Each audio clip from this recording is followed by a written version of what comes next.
Holy poo. Right. I say that because I've just got my laptop back and there's teething problems and I can't get the scroll pad double finger things I've been searching through.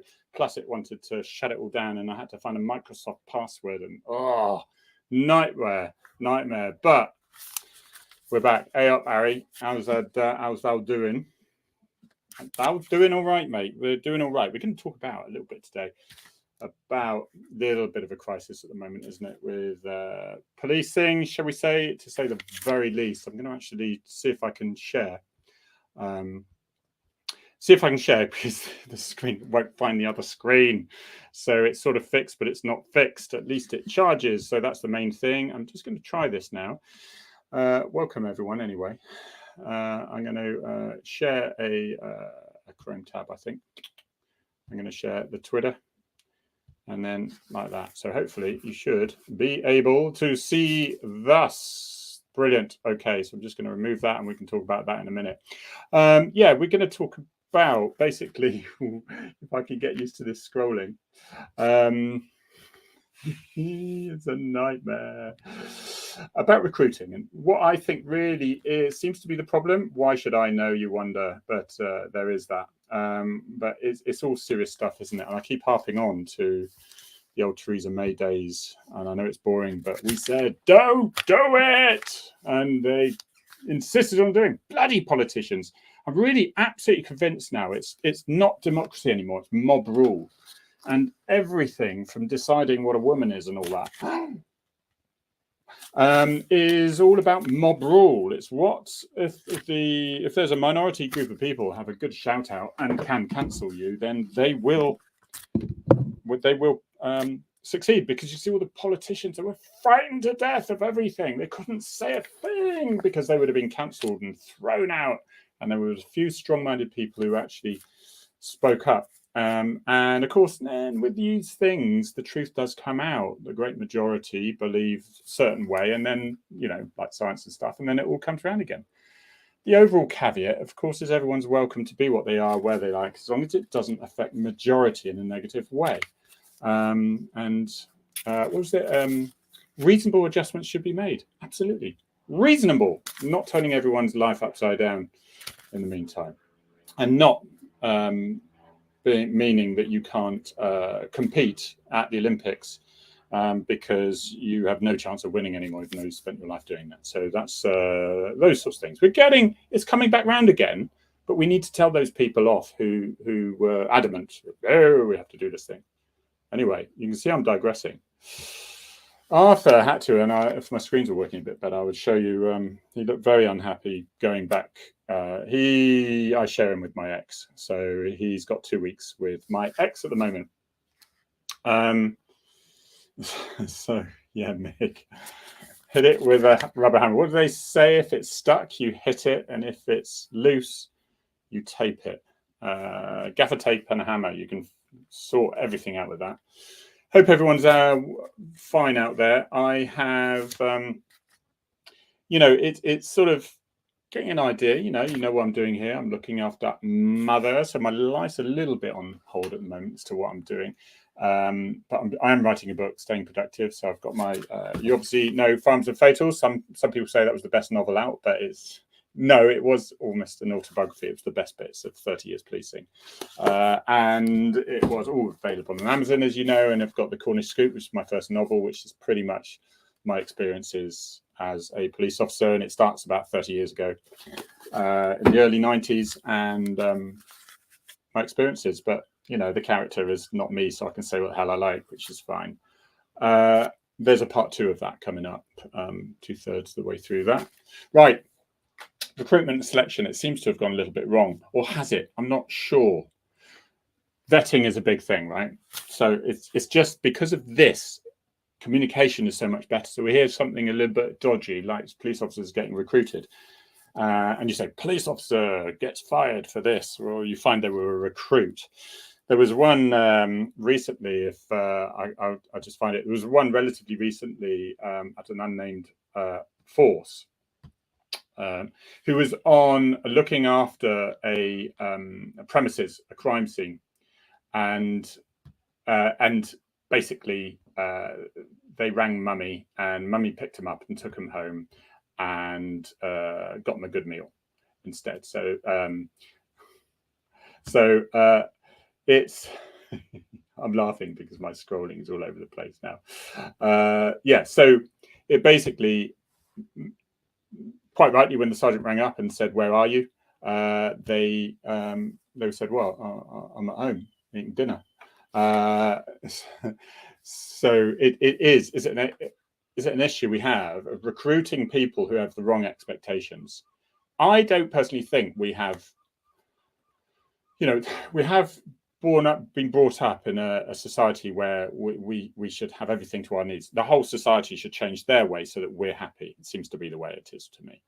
Whereas before, if there was an issue that you had, be it whether you could help it or not, you tried to fix it as much as you could so that you could so you could fit in with society. Well, now it seems to be the other way around, and if you don't, you get sued or something like that. It's a bit of a simplistic view, and obviously it's really assisted where people have got disabilities and they can now far more likely to be able to work in the workplace, which is excellent.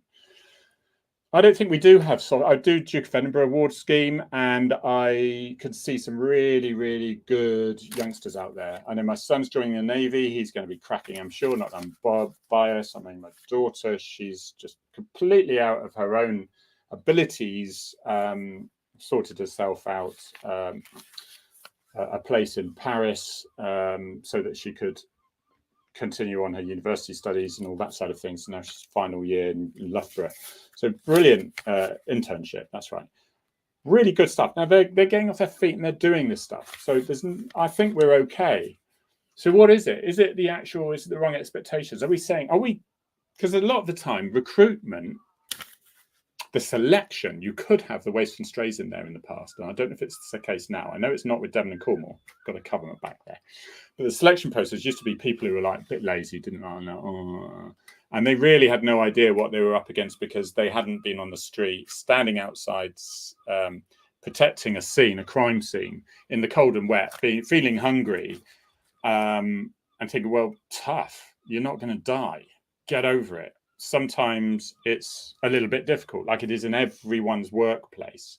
Even if you're an accountant, you'll have some rubbish days. It's just different. And so I think it's really, are we actually saying, hey, come and join us? It's amazing. You'll have a great laugh. And then you hear these stories about, well, they found it was a night shift and they didn't want to work night shifts, so they left. I think that the truth of that is they say, oh, yeah, I can do that. I'll do night shift and stuff. And when it came to it, they probably found that they really didn't want to do it anymore and they left. And it was portrayed as they only found out recently they had to do night shift. I'm very bit suspicious of those things. I could be wrong, but I'm suspicious that it was quite like that. I will get the old politics thing. Theresa May has a lot to answer for, but she didn't tell the police to arrest people for offending someone on Twitter. And she didn't tell them to post photos with sexual leather fetish weirdos. David, you have a point. You have a point. I think a lot of these photos were old. No excuse. The people, the supervisors who sanctioned that need their asses kicked, quite frankly. And not whilst in a leather suit with a whip.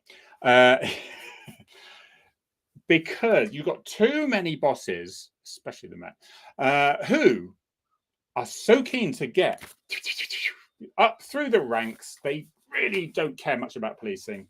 They like to talk the talk, get their way through there, be the chief superintendent, and do things like that because they are basically feeding those that just are demanding this, that, and the other, and they're listening to the wrong people. Stop it. Start listening to the majority who are too scared to speak. They're too scared to speak because they get cancelled and they get told that they're racist or they're transphobes or something like that. It's really important to make people feel as though they can approach the police. So I've got a problem with the odd rainbow stuff now and then. I haven't got a problem. I haven't got a problem with the old rainbow car if it's a thing to say, look, you can approach us. This is fine. Otherwise, people, gay couples in domestic violence, that sort of thing, may think, oh, they're just going to laugh at us and say, we'll just leave then or something like that. If they see that car, they're more likely to talk to the officers, perhaps. But there is a limit, and when it becomes unprofessional, that's where you draw the line. I don't mind the odd epaulette thing if it's a particular point, because you are trying to encourage approachability, because otherwise the only things they've got to rely on is social media and the news and the media. So it's I think it's important to actually do make ourselves available. But once you start dancing around in uniform, wearing red stilettos or what it was, and that sort of thing, it's a very slippery slope, and I don't like it at all, I have to admit. Okay, here we go. Next. Right, so I mean, recruitment. I think we need to sort out the recruitment as far as perhaps we're a little bit too keen to get the numbers.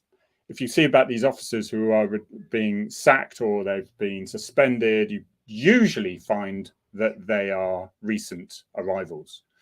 And I know the diplomatic, the people with the guns that protect the buildings of royalties and government officials, that's all they do. They are police officers, so they can carry a gun.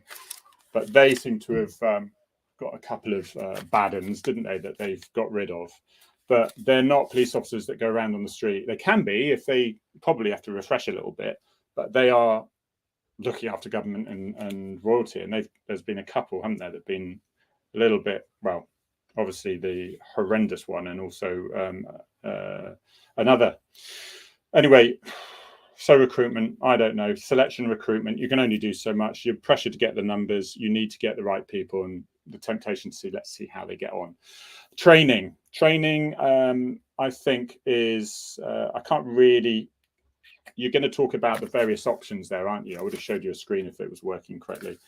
But, you've got the degree beforehand, which is, I think it's a good system. You get to your university, Plymouth University, for example, here does one. You've got Brendan Brookshaw running it, brilliant man, ex-police, still does a bit of work he was head of professional standards unit. And of course, I like the guy because he's asked me to come along and talk about the practical side of things of policing, and really shake them up to say, look, this is what the practical side is. Now here's the theory, sort of thing. But also, it really empowers them with the experience of the practical side of things as well. So before they actually join the police, and there's no guarantees they'll get it, but if they decide they didn't want it, the life skills they've learned in that course they can use anywhere. And it's all about leadership, and it's all about dealing with problems, being thrown into stuff, and that sort of thing, crisis management and all that sort of thing. It's just really, really good system. Whereas I'm finding the one where you're doing a degree within your training is stressing a lot of people out. There's just no time to do it all. And then you've got the ipple dip side of things, which is the traditional one, which seems to have a few fails from it as well. So come on, guys, supposedly got enough bloody academics out there, and you've got enough top police officers talking the talk. We need to actually get the bloody system that works. And at the moment, and will they stop saying it's working when it's not? It doesn't work. It's falling apart at the moment, and we need to figure out why. And as long as they're still talking like politicians, it's not going to do any good. So you've got to monitor those systems, the training systems, to see exactly how they're going and be honest about it. Why are they saying, yeah, we tried it, it didn't work? Sorry, yeah, but that's how it is. We won't really know until we start it, because they'll get absolutely blasted. But you've got people joining and doing fast tracking, direct entry, 8 years, gets to chief superintendent, specializes in all these courses, and then leaves to deal with the climate. And I'm thinking, 8 years. I went, what a waste of time that was. People are saying, no, that was valued time for this person. No, there were bloody 6 of them in training. Absolute waste of money. We need people to be in the police, get the experience of what it's like on front line, and if they show particular skills practically, move them up. But I'm getting a bit angry now because I know the promotion system is absolutely crap. Is because it's nothing to do with the officer's practical experience and knowledge. 0, whether they get promoted or not. 0. It's all to do if they can compete against others with a scenario to provide a briefing for somebody on a particular situation. And they're four strangers basically who are interviewing someone to see if they can go from PC to sergeant to inspector. It's a crap system, and I can't believe in 2022 we're ignoring all the practical stuff and the leadership, the ones who can lead it, and we're constantly, I think it's because the academics are in there and they tend to be there, and you can get some cracking academics, and we need academics. I have to say that every time because people get all stupid and start saying, oh, you're anti-academic. But we need that. But they're taking over the place and assume that everyone else has to be one as well. And unfortunately, all the academics want to get promoted and there's no one left behind. You know, geez. I tell you what, I'm getting on one, aren't I? I am getting on one. I've got to calm it down now.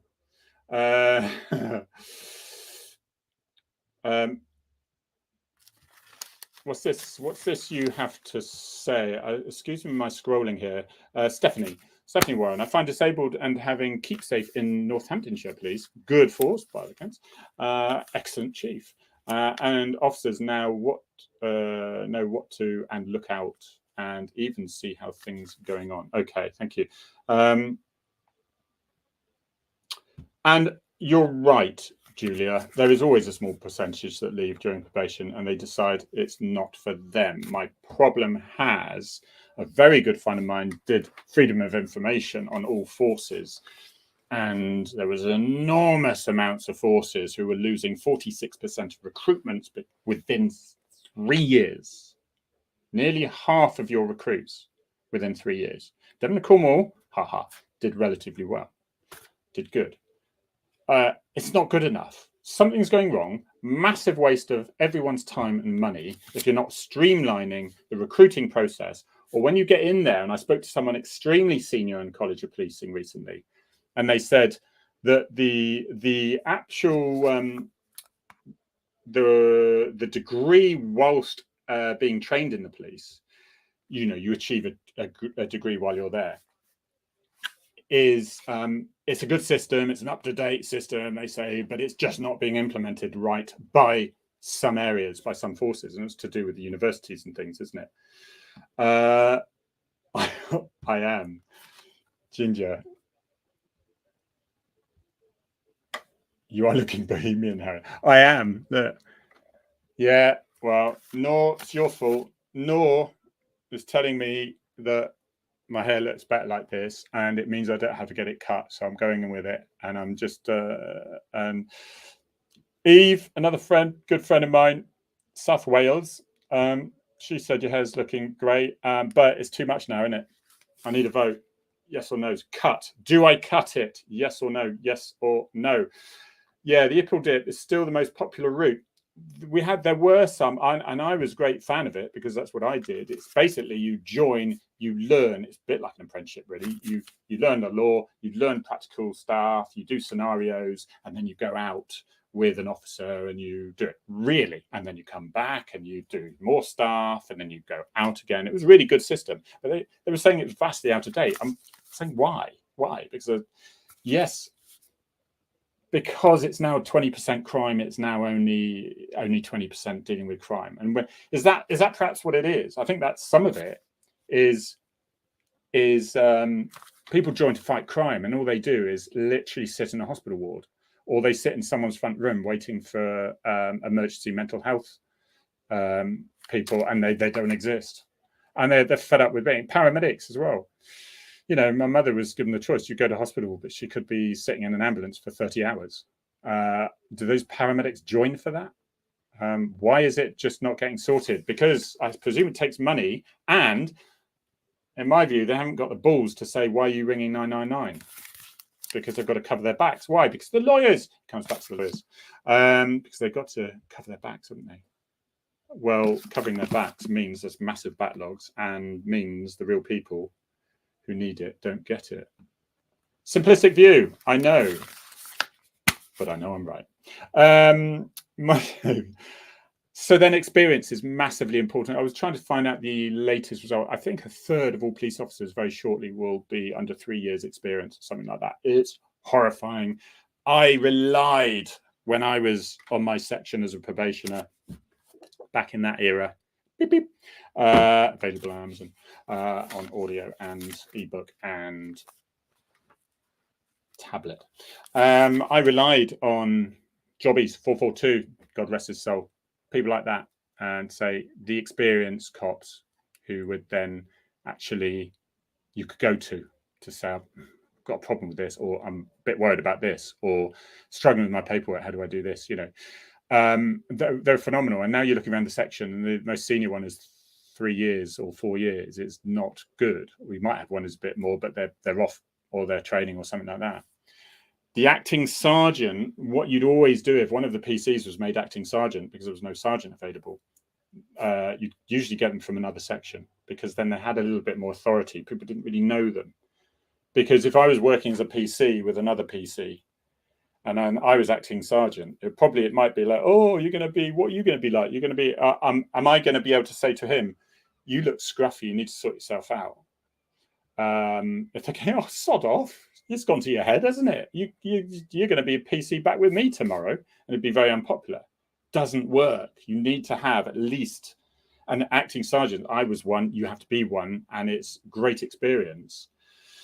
But it's difficult dealing with discipline issues, and therefore disciplines could slip, and then this is what we get, isn't it? And you get some sloppy looking cops sometimes. Got to say, I had a couple of cops around here. You think this is crime city capital, wouldn't you? A couple of cops around here from Devon Court, from Newquay. Spot on. Absolutely smart. I was impressed. Good on you. They probably thought, am I going to be critical of them? No, I was really, really impressed with them. And it just instills your faith. There's no excuse for it. There's no excuse to have your hands in your pockets and whatever. So the problem we've got, isn't it, is that 20% crime, the dealing with just 20% crime. And so other agencies need to take over their responsibilities. Easy to say, they haven't got the money to do so. Why? Because they had theirs cut as well, because it was a brilliant idea. We're going to have to cut all the facilities, and now we've struggled. And what happens to these people?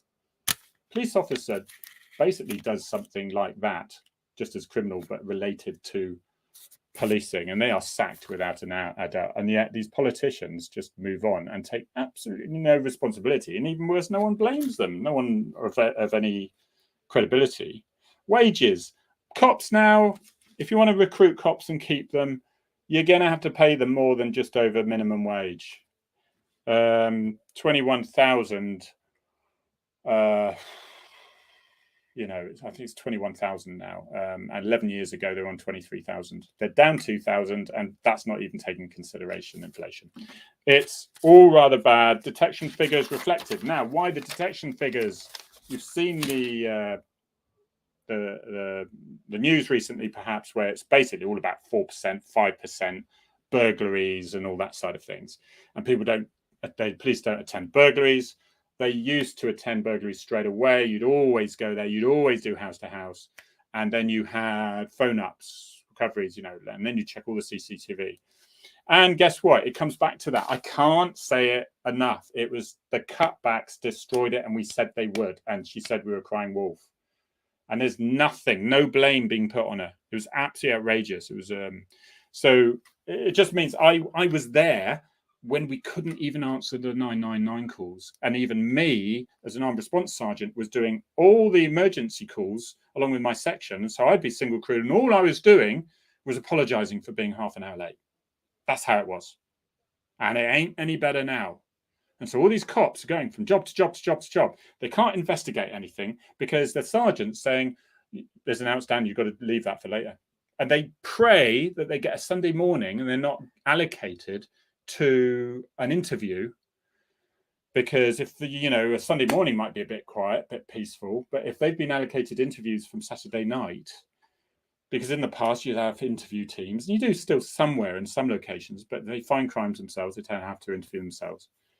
But there's 3 in the bin. We need to, so that decimated your section. The other 3, well, you can do some paperwork until there's a call. Oh, there's a call to burglary. You've got to go and attend the burglary, or else it's screened out, and they have to screen it out unless it's really, really easy to do. And you hear some horrible stories of where that one recently, and tracked his phone, his bag, and he knew where it was in what house, and he got a message saying there's not enough evidence to proceed. How angry does that make you feel? And also, how much does it cause you to take things into your own hands? And how many times do we hear ourselves, well, I wouldn't bother calling the police on that, I'd sort it out myself. So it's a worrying time. And I think I wouldn't mind if the politicians had said, yeah, we're in a hell of a mess here. And yeah, we majorly effed up. But they're not going to do that, are they? They really majorly effed up. And because every police officer who was back there 15 years ago, when all this happened with Theresa May, it must have been about 15 years ago, I think. 10, 15 years ago. Well, probably about 10 years ago. Every officer was saying, just stop it. We're only just about coping as it is. And it was my Chief Constable, Sean Sawyer, who said it was the very first one to say the public are going to have to adjust their expectations of what the police will be able to do from now on. And it was like shock, horror. And yes, there was a horrible thing on recently about officers arresting someone and they said, and I thought there's usually more to it. I thought the bloke's probably an arse. He's an argumentative stuff. But when I heard the officer say, well, you did tweet something that caused someone anxiety and you've got 3 cops there. No, don't do that. Stop it. Have a word with their supervisor, because it's their supervisors that's probably sent them. There's an inspector who said, no, it's got to do because of this. Just stop it. Stop it. There are plenty of police officers out there who are desperate to do the job they want to do and they need to do. And they are just as fed up with this wokery stuff as majority of the public are. It doesn't mean that you don't take seriously if someone's being persecuted. I think we all remember there was the mother and disabled daughter who got persecuted. They didn't feel like they could leave their house because they were getting spat at and things like that. They both committed suicide. They both, ended their life. I didn't even say committed now, can we really? It's a bit offensive. But there is a serious aspect, but there's also a ridiculous aspect. And one of the best things I heard was the interviewer asking the guy, so how do you, what do you say when so-so said they were offended by your remarks? And he went, be offended. Spot on. Be offended. It's not a problem if you're offended. If it's a threat, if it's harassment, different. That's different. Be offended if I have a different opinion from you. I don't care. Nobody cares. So if you're offended that easily, maybe you need to actually find these coping mechanisms to actually be a little bit stronger in society, because it's not a nanny state yet, but it's getting there. I think ultimately, Nikki, I think it's going to take a reasonable wage to attract the right recruit. You can get the numbers, but you can get people that just aren't up to scratch. You've got to make it through 5 years before you're on anything of a half decent wage. A friend of mine, very good, trusted cop, said, and you'll see it on my Twitter soon, and he said, that's it. 16 years, I'm out. I'm actively looking for a job, and it's a weight off my mind to actually say that now, and that's what he's doing. So these are the things that people are doing. So you're losing even more experience because they ain't sorting it. They really do need to sort it. It's a bit like I just said on my Twitter. It says there's too much saying about, we had a generation of saying, no, be who you are. Don't ignore them. You just be who you are and be happy with yourself. And that sounds great, doesn't it? But the trouble is, the people who were hoofwanking spangled twats were actually believing that as well. And they weren't trying to improve themselves. And if they were absolute plonkers, they weren't trying to change that. And so therefore they went around with their heads held high, being absolute plonkers. And actually, no, they do need to change. So And this is this was Festus is a good friend of mine. He's a police and crime commissioner from Bedfordshire. See, I can't zoom in one with this as well. Do you know love it? You love it when you're on the computers and then you find out, how do I change this on my computer for your exact computer? And it's, go to settings here, and then that bit is missing. Happens all the time. So Festus Akinbasuye, I think is how the surname is roughly pronounced. Sorry, Festus, if you're listening in. A friend visiting from the US and sat in the car with me listening to the news just said, wow, all this dude, he's a journalist, all this dude has done is basically say your police, the journalist was, has done is basically say your police are rubbish and encourage a pile-on for the radio phone-in. Is that normal here? And he said, it seems so. It is. Don't think it's just here. My brother comes from France. He's lived there for 35 years. He's visiting from France. He said it's even worse in France. Nobody can say anything. Do you know in France, you're not allowed to discuss statistics. It's illegal to talk about statistics which may cause unrest. I leave that for you to decide what that would be about. But there's certain social and economic areas which are struggling and then attract more crime, but you're not allowed to talk about statistics. It'd be illegal to do so. Very, very worrying trait. Had to be very careful. So basically, sweep all the problems under the carpet, and very much it's keeping people happy who just like to live in fairyland, basically. I think. How do we recruit it? I think in detection figures, how do we get up? We lost the robbery squads. We lost the burglary squads. We lost the drug squads. Why? Because we had to. We had to. Because the 999 calls weren't being answered. And so basically you've got a fire brigade service now. Fire brigade police service. And some people say that's exactly what they wanted because they want to bring civilian investigators now. And there are some brilliant ones. But what about on the street stuff? What about the on the street stuff? And what about your police officer who on the street is a jack of all trades? They can do all of these things. But if you bring civilians in, they can only do their task. They can only investigate that bit. Whereas a police officer, you can move them across to cordon off roads, to take witness statements, anywhere at night, 24 hours. They can talk someone off a bridge.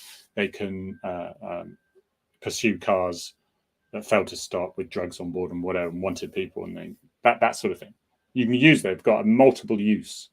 So you can't do that if you specialize too much. But unfortunately, politicians don't know that because after all, we should only be dealing with crime. So there's 80% more of police officers' time they should be using on crime than they are. The buck stops here department is what it's called. Yeah. Dean, I just think you're not allowed to publish it. You're not allowed to talk about it publicly. It is. They have huge issues with immigration, certain groups, and no-go areas where they actually block the streets. And the politicians in France are saying, oh, there's no-go areas. And they send photographs and these upturned trolleys across the road, and police cars are coming up to them, turning around and going away because it's hilarious if it wasn't so freaking sad. But that's only France. So, it's because I think people are just hiding the problem. It's not the people in the individuals, it's the situation they're in and how you change that situation. So they feel like do have hope. I genuinely feel that. It's not the individuals. No one's saying that a certain category of person is more violent than the others. They may be being more violent now, but why are they? Because they're fed up living in a council estate where they're 2 generations behind them are still cleaners and being abused as such. So you can see the frustration. But all that is ignored, and they just say, oh, the police have stopped ticking all the time. And it's, so it's I wish they could just be more truthful and talk about it so the problems can actually be sorted. Stephanie, it's going to be a while. It's a long story, but not a public one, but he's fine. He's great. And he's keen to get back. I can promise you, he's keen to get back. We need him. I need him. Dave, you come late to the party, mate. So, yeah, going on recruiting. Forget the numbers, let's get the quality, but then we've got to get the numbers. I can see the problem they've got, but there's no point getting loads of numbers, publishing the results of all these and the uplift that have been recruited and ignoring the ones that left within 3 years. Training, get your most experienced people in there. I wouldn't, when mums, right,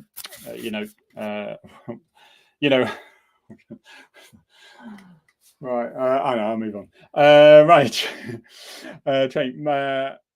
you've got to encourage people to stay in those sections, to not go, what, like my mate said, 16 years and he's had it. It needs a serious shake-up, because it's only going to get worse. It's only going to get worse. And before you know it, you're going to get the rich people hiring their own private protection, and the police service, if it isn't already, is going to be it's going to be no more. Literally is going to be fire brigade policing, as we call it, turning up, dealing with the initial stuff, but then you haven't got the experience to deal confidently with very confident criminals. And we see that on screen, don't we? You see the very confident, because they know that they can intimidate these cops, because they don't have the backup. They've only got 2 years in service. And you needed that senior officer, not being funny like me, who would shut my... I remember some specials dealing with a group of people, and I could see they were in their face. This guy was confident. He was in his face till I marched over, literally just with confidence. And he looked around to see this X5 just pull over, plant it, out the car, confidently shut it, walked over it. And I said, "You're going home now, or you're being lifted." And I went, no, not arguing. You're going home. Move. And then he started to say, "You do not talk to my officers like that, Sergeant." I was my officers. That means I'm getting teasy. And so, right, and I'll give him the ultimatum, because I've already made up my mind. If you're still here in 10 seconds, you're being lifted. Do you understand? He argues. 9. You're still here. 8. And I start getting the cuffs out, and he wanders off. Problem solved. But you need that confidence to do that. And yeah, if he'd still been there, I would have lifted him, because I already know what I'm lifting him for. It's but it's that confident. And that takes time. That takes a bit of experience, because believe me, my first 2 years in, I was a frightened little rabbit. You know, it takes time. And if you've only your police service, your police force only consists of people who've been in for 3 years, ridiculous. The money is rubbish. We need people like ex-services, because they will come in with experience. They will have discipline. They will have a bit of authority about them, life experience. People will take them more seriously as well. Yeah. If somebody's talking about their divorce, they're going to struggle like they did when they were talking to me when I was 19 years old. So what do you know about it? Why am I talking to you? You know?